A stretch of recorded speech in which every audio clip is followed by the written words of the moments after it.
el estar permanentemente en el territorio, no llegar solo a presentar un proyecto, sino de verdad generar un vínculo con las comunidades marca una diferencia en todo ámbito.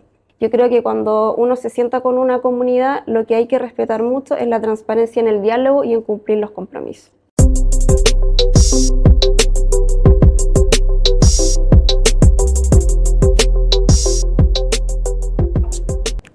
Hola Isabel, ¿cómo estás? Bienvenida al Club de la Sustentabilidad.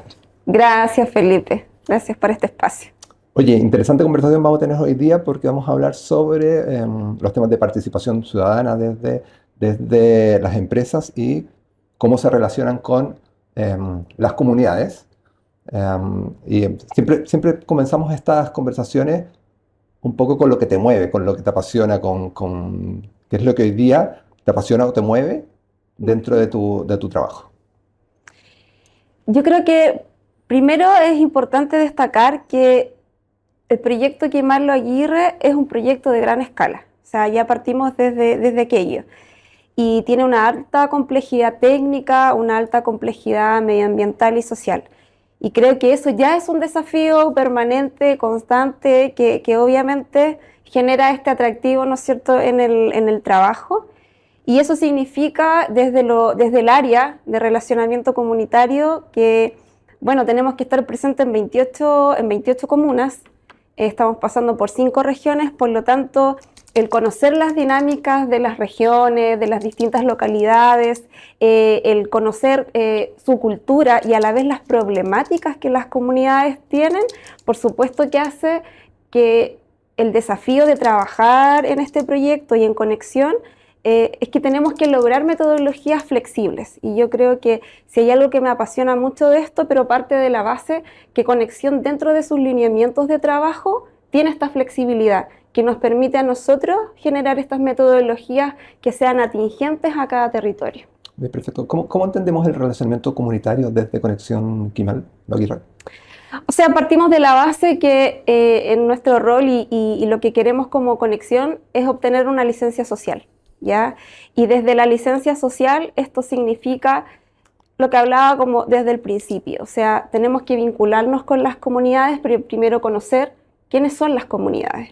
Y desde allí iniciar un proceso anticipado en términos del proyecto. Es por esto que nosotros ya estamos desde el año 2022 trabajando en los territorios hasta la fecha. Perfecto. Oye, ¿y cómo se integra tu área, el de relacionamiento comunitario, con la estrategia de sostenibilidad completa o global de la compañía?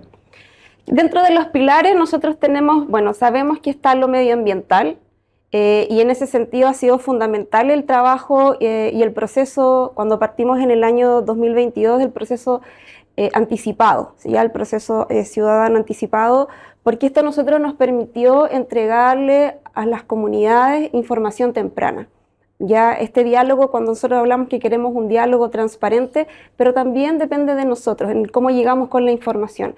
Y creo que el ir construyendo el estudio de impacto medioambiental y en paralelo ir informando cómo se gesta este proyecto, cómo es técnicamente, cuáles son los impactos que nosotros estamos detectando y a ver las medidas que estamos nosotros entregando a cada impacto, afectación que estamos detectando del proyecto, es parte de los lineamientos de la sostenibilidad, de cómo nosotros integramos este dinamismo con las comunidades, porque al fin y al cabo, ¿qué queremos nosotros? Ser un buen vecino.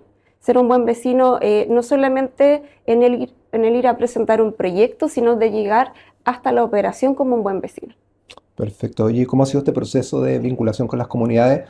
Me decía, este es un megaproyecto que tiene bastantes kilómetros, entonces tiene bastantes comunidades, me imagino, y comunidades distintas. A ver si me puedes contar un poco de cómo ha sido este proceso de vinculación con ellos, cómo son las comunidades con las que te vas vinculando. Claro, cuando hablamos de este proyecto partimos por etapas. Desde la construcción del estudio de impacto ambiental, que hoy en día estamos en una etapa de evaluación, se viene un proceso de construcción y posteriormente una operación. Y como bien dices, claro, ha sido un trabajo bastante extenso, de mucho tiempo, de mucha relación con las comunidades, porque en rigor, al estar en 28 comunas, significa que nosotros hemos alcanzado estar con más de 400 organizaciones sociales. Para el primer proceso que nosotros hicimos de participación ciudadana anticipada, participaron 5.000 personas, en las cuales estuvimos el año 2022 y 2023 con distintos tipos de actividades e instancias que permitieron presentar el proyecto, y que hoy en día, al año 2025, estamos en un proceso que llamamos de preconstrucción, de difundir a las comunidades lo que se viene en nuestro cronograma como proyecto, y eso claro que es un desafío porque no todas las regiones y no todas las localidades y las comunidades están en el área urbana, sino que hay muchas que están en el lado rural, y ahí hay que pensar dentro de nuestras mismas metodologías cómo llegamos a esa ruralidad. ¿Están con las condiciones? ¿Tienen los medios? ¿Cómo nosotros acercamos nuestra información para ellos?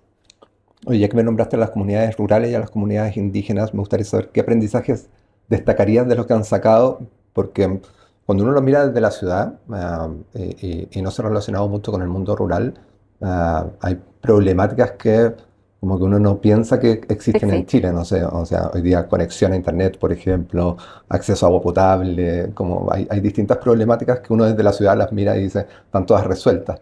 Entonces me gustaría de esa mirada como de este relacionamiento con las comunidades, tanto rurales como indígenas, qué aprendizaje han ido sacando. O sea, yo creo que eso es el factor principal, que las empresas en general y desde, tal vez desde nuestra área, desde nuestro rol, primero es importante conocer quiénes son, ¿ya? Conocer quiénes son las comunidades, cómo ellos se mueven en sus territorios, y como bien dices, a veces las problemáticas inclusive para ellos no pasan siempre a ser problemáticas. Nosotros lo vemos como una problemática porque, como bien tú estás diciendo, tenemos todo, tal vez tenemos acceso a muchas cosas y las comunidades se adaptan a lo que tienen. Y es allí, yo creo, en el cómo nosotros interactuamos con ellos y tratamos, tal vez nos vamos a facilitar o nos vamos a resolver todas las problemáticas o necesidades que puedan tener. Pero sí es importante el respetar el territorio y el demostrar que el proyecto que nosotros hoy en día estamos desarrollando puede convivir con la comunidad. Y creo que eso es lo importante, darle el valor y las preocupaciones que ellos tienen para nosotros demostrar y decir, mire, este es el proyecto, así vamos a convivir en conjunto. Porque en rigor tenemos que pensar que las comunidades indígenas hoy en día, tal vez a diferencia de antiguamente, ellos tienen mucho acceso a la información, indistintamente si están en un sector rural o urbano. Por lo tanto, ya cuentan con asesores, tienen experiencia con nuestros proyectos, por lo tanto el desafío para nosotros es aún mayor. O sea, debemos darle el valor a las comunidades en ese sentido, en el cómo nosotros llegamos a ellos. Oye, y de este relacionamiento que han tenido, me dijiste, no sé, 400 organizaciones sociales, 5.000 personas que han participado en las distintas reuniones, me imagino que uno va viendo qué buenas prácticas o prácticas más innovadoras van resultando y cuáles no. ¿Cómo ha sido esa experiencia? Mira, la verdad que ha sido un proceso de aprendizaje constante, ya, porque si bien nosotros, claro, todas las metodologías que aplicamos, tomamos el acuerdo de Escazú, tomamos los estándares internacionales, las mismas guías de participación ciudadana del Servicio de Evaluación Ambiental, no significa que ya estamos alcanzando todo, dado esta misma característica que hablábamos de la diferencia de cada comuna, de cada territorio. Por lo tanto, ahí ha sido un desafío en el cómo una reunión ampliada, en el cómo un taller se hace atractivo y de cierta manera que permita una alta participación de las comunidades. Y es allí que podemos tal vez hablar de innovación en el cómo ejecutamos una casa abierta, que la adaptamos al territorio, la adaptamos no solo en términos de información, sino que también en términos que los profesionales que son de conexión, que participaron en esas instancias, manejen un lenguaje adecuado para las comunidades. Y bueno, y por otro lado, en lo que es la tramitación ambiental como tal, nosotros debemos entregar el proyecto, y este proyecto significaba una impresión de 40.000 páginas. Y es como una comunidad o un vecino que quiera llegar a ver un proyecto de 40.000 páginas, la verdad que no es muy atractivo. Por lo tanto, yo creo que ahí fue una innovación bastante destacable el implementar tótems digitales en todos los municipios y instituciones públicas a los cuales debíamos entregar este proyecto. Y yo creo que eso fue un desafío bastante importante y a la vez una oportunidad de aprovechar la tecnología para facilitar el acceso a la información. Buenísimo, me llega a pensar en qué distingue a la forma de relacionarse de Conexión Quimano Aguirre cuáles son los pilares o qué los distingue, como cuál es la forma de abordar el relacionamiento. No sé si hablar qué nos distingue, porque no sé si es entrar en una comparación, pero yo creo que el estar permanentemente en el territorio, no llegar solo a presentar un proyecto, sino de verdad generar un vínculo con las comunidades, marca una diferencia en todo ámbito. El estar presentes, insisto, en términos, por ejemplo, que hoy en día estamos desarrollando estrategias y trabajos y programas relacionados en capacitar a los dirigentes, en impulsar nuevos líderes en los territorios. Eso igual genera una vinculación, eso igual genera un desarrollo en términos de que vemos cuáles son tal vez las competencias que pueden tener que requieren un mayor fortalecimiento. Y por otro lado, tenemos ciertas acciones que responden un poco a los compromisos. A veces acostumbramos a ir a una comunidad, a comprometernos con algo, desaparecemos un año, volvemos al año siguiente y la comunidad ya nos cobró y nos puede incluso haber bloqueado. Yo creo que cuando uno se sienta con una comunidad, lo que hay que respetar mucho es la transparencia en el diálogo y en cumplir los compromisos. Es interesante eso, porque tiene que ver con, es interesante eso porque tiene que ver con generar confianza en estos escenarios que a veces son complejos. ¿Qué les ha resultado? Y a ver si podemos ahondar un poco más en eso.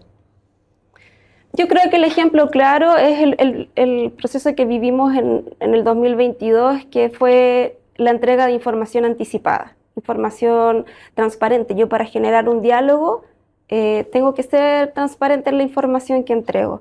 Por lo tanto, el ir a los territorios, entregar una información. ¿Y por qué recalco tanto esto? Porque nosotros no teníamos un proyecto, un estudio de impacto ambiental listo. Nosotros llegamos a la comunidad cuando estábamos en paralelo construyendo este estudio de impacto ambiental, elaborando eso. ¿Qué significó eso? Que cada tema, cada componente que está constituido este estudio de impacto ambiental, fuimos mencionándoselo a las comunidades, fuimos presentándole la información. Entonces ellos, por ejemplo, en algunas zonas, sobre todo Atacama, tenemos desierto florido, importante para ellos lo que es flora y fauna.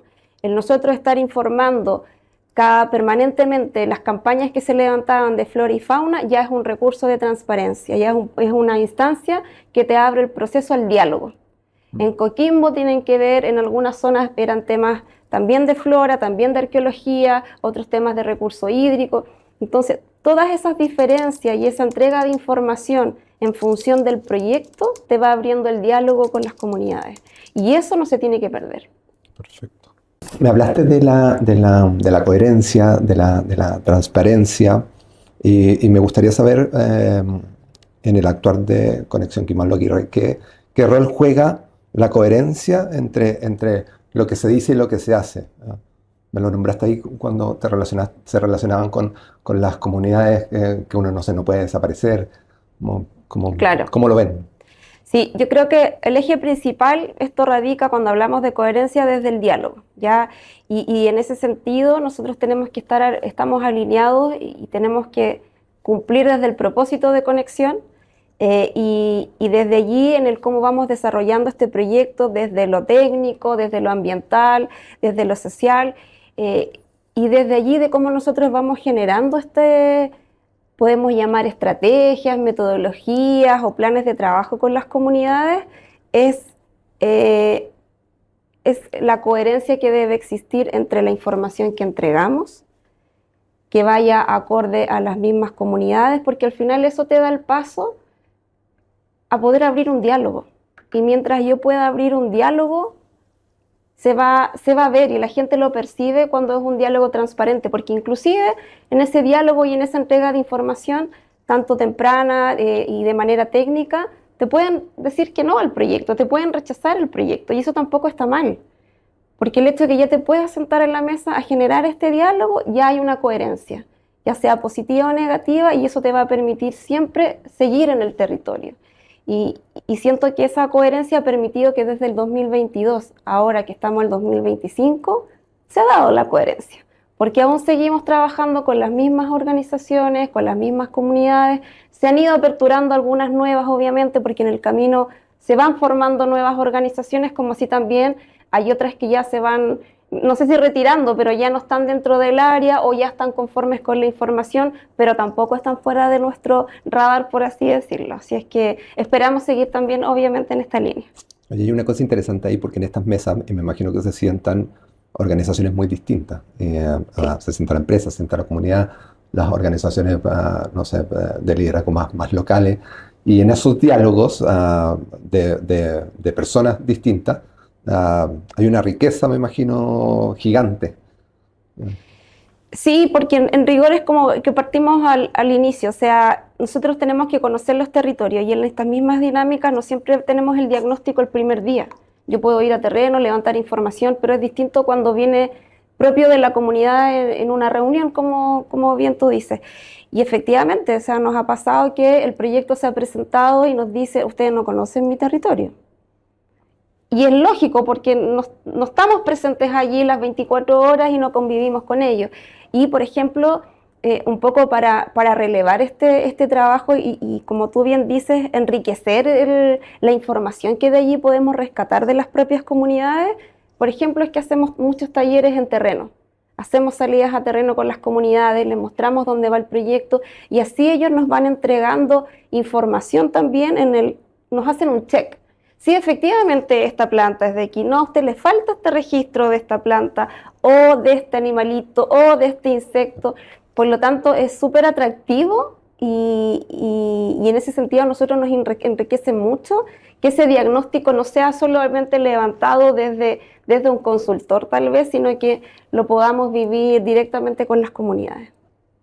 Isabel, cuéntame de la envergadura como de tu área, como a ver si me puedes ahondar con cuántas organizaciones se relacionan, cuántas personas participan, desde dónde hasta dónde están en términos geográficos. El proyecto parte en María Elena, ya inicia ahí, pasa por 5 regiones, pasamos por Antofagasta, Atacama, la región de Coquimbo, Valparaíso y Metropolitana. Llegamos acá a Pudahuel. Bueno, en este trayecto bastante extenso, para este año nosotros tenemos 356 organizaciones con las cuales debemos reunirnos. Y bueno, tenemos obviamente un equipo interno. Queremos reforzar este equipo porque el próximo año se viene la etapa de construcción, por ende va a ser aún mayor el desafío que vamos a tener de trabajo con las comunidades.